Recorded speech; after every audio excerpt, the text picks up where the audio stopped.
છઠવારો તમારો મળ્યો જિંદગી જીવવા જેવી લાગે કાયમ ભેડા ને ભેડા રેજો આ મનખાની વાટે આખું આખું વારી જવું તારી એક સ્માઈલ માટે ઓશો બીજું કોઈ નહીં એક તમને જોવા માંગે અમને રતી ના પોહાય તમને ઠેહ પણ જો વાગે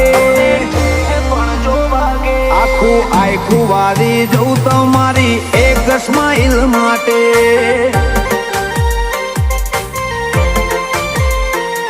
ઓય ભવનો ભેટો થાય એ તો રમના ઘરનો લેખો લેણ દેણ વાળો લલાટ હશે તમારો ને મારો ઓય ભવનો ભેટો થાય એ તો રમના ઘરનો લેખો લેણ દેણ વાળો